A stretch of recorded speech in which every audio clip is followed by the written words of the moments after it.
Hello, and welcome to our program, Where God Weeps, a program where we talk about the situation of the suffering church around the world. The undeclared war which the Russian Federation is waging against Ukraine has destabilized a country already sorely tried by profiteers who have torn at the roots of its economic and social fabric ever since independence in 1991. Ukraine is also trying to re-find its unique identity as a people separate from its Soviet and communist past. To tell us more about the ongoing challenges in Ukraine, it is my great privilege to welcome to our program His Excellency Archbishop Thomas Edward Gullickson, the Apostolic Nuncio to Ukraine. Your Excellency, thank you for being with us here today in our program. Well, thank you, Mark, for the invitation. I'm kind of excited about being here. Well, let's see how we do.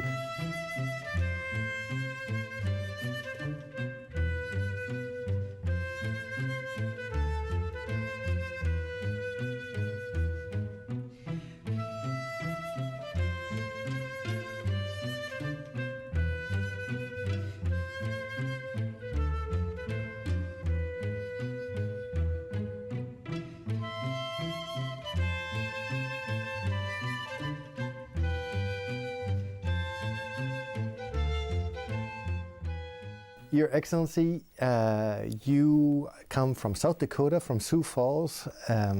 Did you always know you wanted to be a priest, or when did you have this sense of your vocation? Well, the only way I can express it is saying that at some point or another, when I got tired of the idea of being either a cowboy or a fireman, I guess I wanted to be a priest.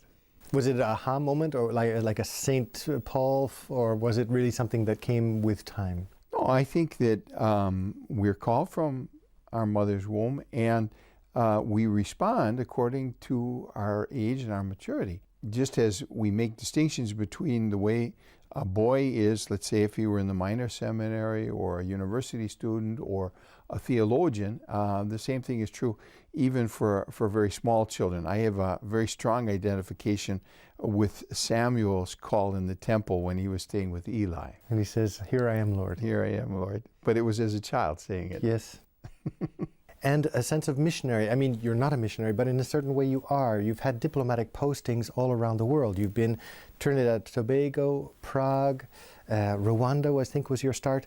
And now you've been in Ukraine, I think, for over 3 years, and also as the papal nuncio there. Do you see your work as a missionary work? Well, I suppose it is in a sense. We're all sent, you know, the kind of root meaning of the word mission. And it's a life that maybe is, you might say that in a lot of ways, my life is different than even than a missionary's, in the sense that a missionary can tend to have a certain amount of stability in a given country. You see some of the grand old Dutch or Belgian missionaries like I first met when I went to Rwanda, that they'd spent a whole lifetime there. And I have, in other countries, I've run into the same thing.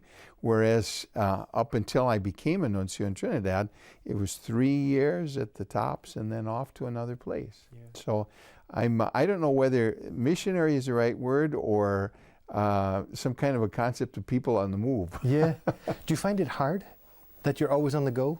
I think we, as a category of people, find it hard because it's not a normal priestly vocation. Priests normally are ordained for the service in parishes or in schools or universities, in stable kinds of situations where they have a genuine rapport with the people that they're sent to serve. I have that too, but I know that I have no lasting dwelling place, so to speak. After a very short time, I will be asked to move on.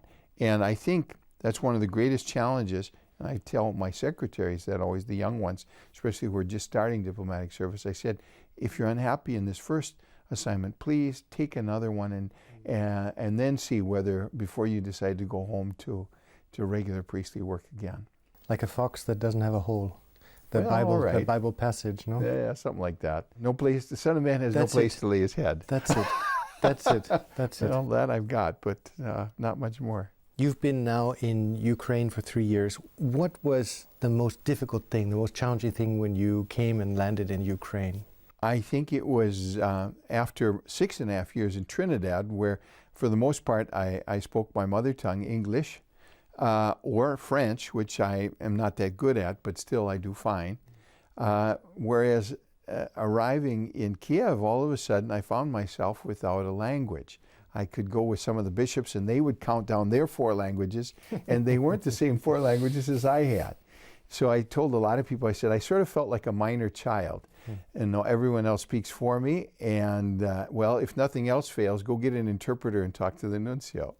And I guess the Cyrillic language would also be a stumbling block. Hey? Well, the writing, that rendered it even more difficult than a regular Slavic language would be. I'd been in Prague, and so I knew the difficulties of learning a Slavic language, but I couldn't quite imagine that the Cyrillic would complicate it that much more. And what would you say was the most positive, the most surprisingly positive experience upon your arrival in Ukraine? I think having every positive hope and expectation in terms of how the people would be confirmed. People are lovely, and that's the great joy. And the faith? How do they live their faith? Well, they live it very well.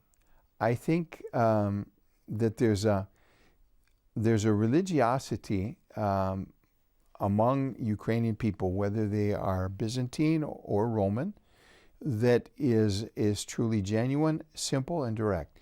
And there's a good measure of humility before, let's say, standing before the divine mystery, which is involved in it as well. Now, as we know, unfortunately, Ukraine is at the heart of a very difficult situation, an undeclared war, we can call it, with the Russian Federation. That is, the Russian Federation has taken over, annexed Crimea and parts of eastern Ukraine. How would you describe the situation now? People feel very much intimidated, feel very much threatened, feel very much endangered, and I suspect in a lot of ways there's a certain quiet desperation of feeling almost alone and defenseless in this situation, because it's beyond their control. And that is whether you're talking about people in Kiev or in Western Ukraine, or even the people in the war zone of the Donbass, of Luhansk and Donetsk. They've lost any small measure of control which they've had over their lives. Was there one story that touched you particularly, one that sort of crystallized, if you will, this whole situation for you? Well, let's take it to another level in terms of one of the things which I experienced, and that was that on the 30th of November 2013, when in the night President Yanukovych sent in his stormtroopers and began attacking the university students who were in the square in Maidan, and beating them up and so on and so forth. And then at least 100, if not more, of those students disappeared. We've never found them or their bodies. There was a flight on the part of some of them away from the square. Now, Krestchatik, the main downtown street in Kiev, is low, and a person could flee lower toward the river or in some other direction, or just plain disperse. But a lot of the young men fled up the hill to St. Michael of the Golden Domes Monastery and barricaded themselves within the monastery. And so I interpreted it for myself as a flight on the part of these people, of these young people, to the mountain of prayer, to a place of refuge with God. If you could say, what would be your understanding of the intent of the Russian Federation in its activities at this moment? I don't think it's really fair to point the finger, let's say, at the Russian Federation. What we have is a situation with a lot of different players, which, whether everyone would accept this or not, has gotten completely out of control. There was a scenario that was supposed to hold for Ukraine for a long, long time, which fell apart at the end of 2013 and has continued to move from bad to worse. I think at the heart of this whole scenario is what you mentioned in your introduction, and that is is a profiteering on the part of a class of people that we call in Ukraine, and I think they call them in Russia the same, oligarchs, who for the most part are unscrupulous people who are bent on earning a profit for themselves. And that doesn't necessarily include or presume the betterment of the situation of the people that either work for them or that surround them, in terms of the people who live within a given country like Ukraine. And so in a certain sense, the Russian Federation is also a player in something which perhaps the villains or the culprits in terms of the screenplay would be actually the oligarchs themselves, or kind of, let's say, nebulous sorts of economic interests bent on enriching themselves, not only in our part of the world, but also internationally. But this is rather perhaps a delicate question, but it presupposes that actually part of the blame also lies in the profiteering Ukrainians who profited from their own countries. Is part of the blame also to lie with this level in Ukrainian society? Well, this is one of the struggles, is in some way or another to allow civil society, that is ordinary folk, a majority of ordinary folk, to emerge as the people who determine the course that their nation is going to take. One of the important reasons for the parliamentary elections, which are scheduled hopefully for the 26th of October, is to change the composition of the parliament in Kiev in such a way that the people who serve there serve the interests of the people and not of vested interests of a given oligarch here or a given group of people there, which has been the case up until now. If we were to look at, of course, the history, can one say that in fact this is a war that never ended? This was a war that had its roots already at the end of the 90s, the breakdown of the different societies, the borders. And are we just living out an extension of what was never really healed and completed with the declaration of the new independence of these countries at that time? I'll listen to you say that, and I'll probably more or less agree with you, and say that I tend to like that thesis myself in terms of way of expressing things. I was in Vienna when the wall came down, and then moved right away in August of 1990 to Prague, and watched Czechoslovakia and then separately Czech Republic and Slovakia struggle with the issues of, in some way or another, trying to liberate themselves of their past. Germany was a very different situation, where West Germany committed itself in a very powerful way to try to resurrect East Germany from where it had been for so many years. And there was a lot of energy expended all through Central and Eastern Europe, but in many ways, Ukraine, to speak about my country, where I'm active, wasn't given the opportunity to share or to participate in that kind of a process at that moment in time. It was, if you want to say, retarded, or the reaction was delayed.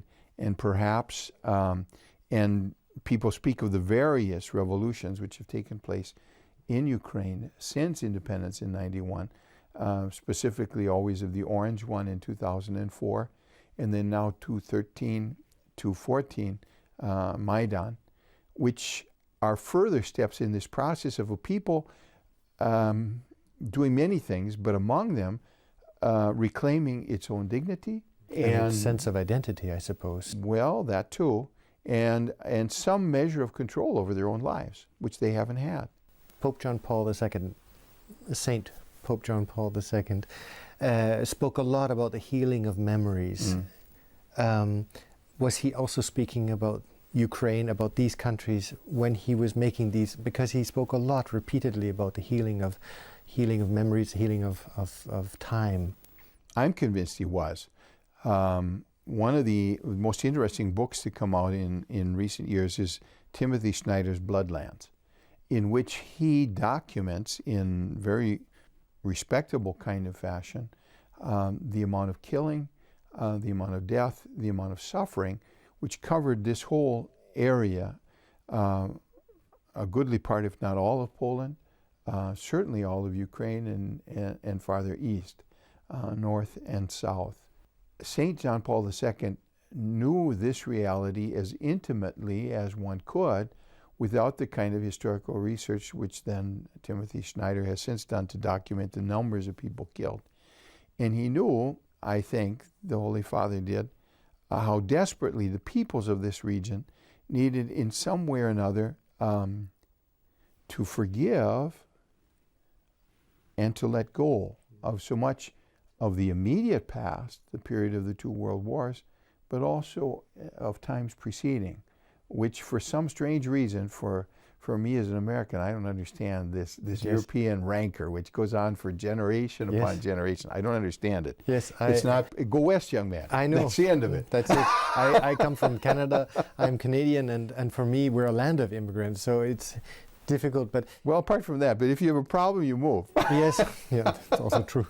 But Pope John Paul II, he was a prophetic voice, but he also, in fact, tells us that this is going to take generations before this healing is going to be fully complete.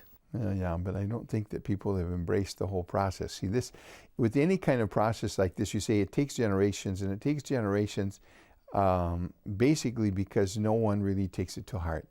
And this is the tragedy, I think, is that how much of his patrimony, in terms of his words and the pathos with which he spoke those words, the prayer, the sacrifices he personally offered up for this intention, it's there somewhere or another in the treasury of all these marvelous graces which are ours. But ask a young person who is, let's say, less than 16 years of age what they know about this particular topic, and maybe even in Poland, and they won't know. With all of the conflict going on in Ukraine at the moment, the church has also not been spared, and also the relations between the churches. I believe there are 4 Orthodox churches in Ukraine, if we count the autocephalous churches. And then, of course, you have the Latin Rite Catholic Church and the Roman Rite Catholic Church. How are the relations managing this tragedy going amongst their respective congregations? Well, there are several things. One is that, of course, because of the variety of religious confessions which exist in Ukraine, not only the divisions within Orthodoxy, but the presence of Catholicism, even if maybe we aren't 10% of the whole population. But Ukraine also has a very vibrant evangelical and Protestant tradition, especially in the East. And beyond that, the presence both of Jews and of Muslims as peaceable components in a society that is really very mixed. When I was going to the airport, we had seen all kinds of minibuses along the highway parked. And I was said, that's funny, I wonder what it is. And when we got to the airport, I saw the response, and that is the annual pilgrimage to Uman on the part of Hasidic Jews had begun. And there were caravans of people coming off of planes and getting on to minibuses on their way to Uman for this observance which they hold there of this saintly rabbi. And every year in September. And it's a very mixed society, but it's one that's marked, it's been marked by much blood over the course of time, by anti-Semitism, by other kinds of violence. But in our day and time, I would say right now, if you asked, especially endangered minorities, they would say, no, we're better off in Ukraine. And there is a measure of understanding, there's a measure of solidarity. This head of the Tatar community who's been expelled from Crimea is a man that enjoys a profound respect on the part of other people around Ukraine, and not only around Ukraine. God writes with crooked lines.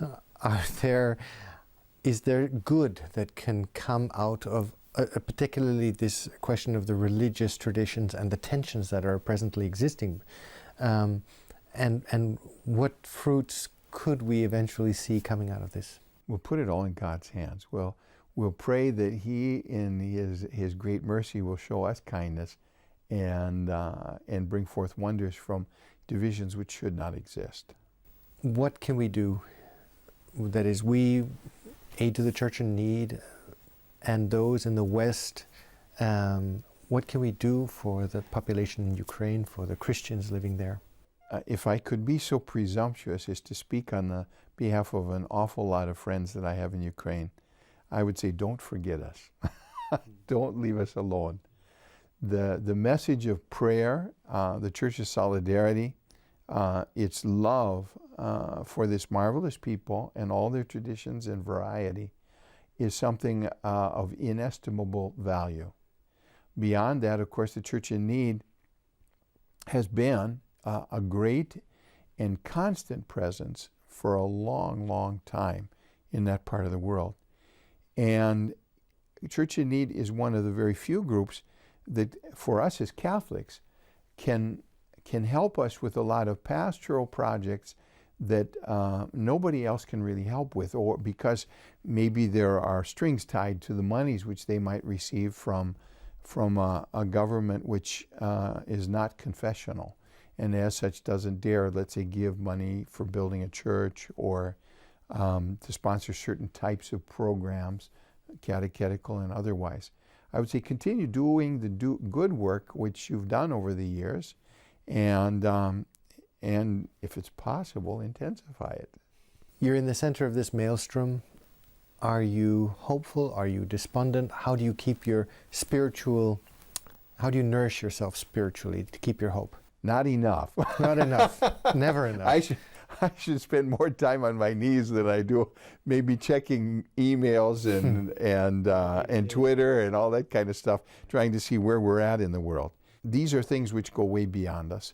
Other days and times, I had no choice but to allow these things, invading armies and so on, pass over them. And tears were shed, and then we picked up lives as best we possibly could if we survived afterwards. What's going to happen in Ukraine? It's anybody's guess. I think the important thing is to pray and to hope that hearts will change and that people will come to understand, if it is the error of their ways or their failures in terms of solidarity, and they'll come around and they'll find ways to help and to support or to backtrack, to retreat, to move away from a situation of contrast and conflict in which they find themselves. Well, we know that peace is not a given. Peace is something that we have to fight for. So we pray for this. Your Excellency, thank you for having been with us today on our program. Mark, thank you for the invitation. It's been a joy. It was great to have you. Thank you. Thank you, ladies and gentlemen, for having been with us today on our program, Where God Weeps. And if you'd like to know more about the situation of Christians in Ukraine, perhaps how you might be able to help, I would encourage you to look at the contact information at the end of this program. And we look forward to seeing you next week. Take care.